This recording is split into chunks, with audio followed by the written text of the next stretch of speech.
Dear students, آج ہم پڑھیں گے انسانی خواہشات کی خصوصیات۔ انسانی خواہشات جو کہ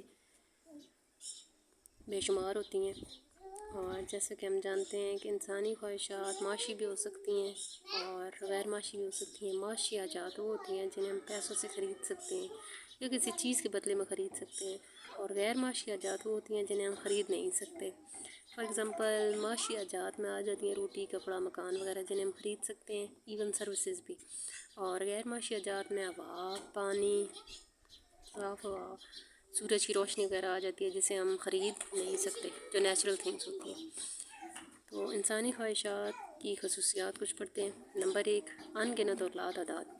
انسانی خواہشات ان گنت ہوتی ہیں، ان کی کوئی لمٹ نہیں ہوتی۔ انسان کو جب ایک چیز حاصل ہو جاتی ہے تو اس کی خواہش ہوتی ہے وہ دوسری حاصل کرے۔ جب وہ حاصل کر لیتا ہے تو اس کے علاوہ اس کی مزید خواہشات پیدا ہوتی رہتی ہیں، اور یہ لا تعداد بھی ہوتی ہیں۔ ایسا کبھی نہیں ہوتا کہ انسان ایک چیز حاصل کر لے اور اسی پہ مطمئن ہو جائے، پھر دوبارہ کسی اور چیز کی خواہش نہ کرے، بلکہ انسان جب ایک چیز حاصل کر لیتا ہے تو اس کی افادیت سے جب وہ روشناس ہوتا ہے تو اسے مزید ایسی چیزوں کی خواہشات پیدا ہوتی ہیں۔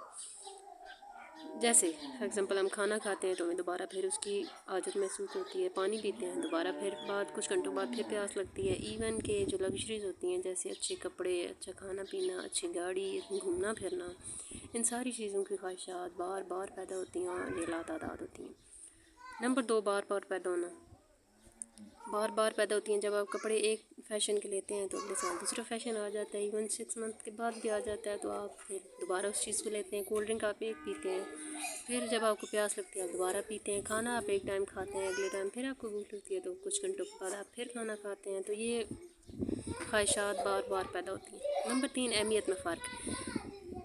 اکنامکس کی روح سے ہم جانتے ہیں کہ ہمارے ریسورسز لمیٹڈ ہوتے ہیں اور خواہشات زیادہ ہوتی ہیں، تو پھر ان کی جو امپورٹنس ہوتی ہے اس میں فرق ہوتا ہے۔ اہمیت میں جب فرق آ جاتا ہے تو ہم دیکھتے ہیں کون سی چیز سلیکشن کرتے ہیں، ہم کون سی چیز زیادہ امپورٹنٹ ہے اس کو ہم خرید لیتے ہیں، اور جو چیز کم امپورٹنٹ ہوتی ہے اس کو ہم چھوڑ دیتے ہیں۔ بعد میں جب ہمارے پاس زیادہ پیسے ہوتے ہیں تو ہم وہ لے لیتے ہیں۔ نمبر 4، متبادل ہوتی ہیں۔ ایک دوسرے کو ہم ایک چیز چھوڑ کے دوسری چیز اپنا سکتے ہیں۔ جیسے کھانے میں تو بہت سی ورائٹی ہوتی ہے، آپ ایک چیز چھوڑ کے دوسری کھا سکتے ہیں اور اس سے اپنی بھوک مٹا سکتے ہیں۔ مشترک تل جیسے انک اور پین ہوتا ہے، جیسے ایک جوتا اور دوسرا جوتا ہوتا ہے، تو بہت ساری چیزیں جب ہم ایک لیتے ہیں تو ساتھ دوسری بھی لیتے ہیں۔ تسکین پذیر ہوتی ہیں، یہ آپ کو سکون دیتی ہیں، آپ کی سیٹسفیکشن بڑھاتی ہیں۔ جب آپ بھوک لگتی ہے آپ کھانا کھاتے ہیں تو آپ کو سکون ملتا ہے۔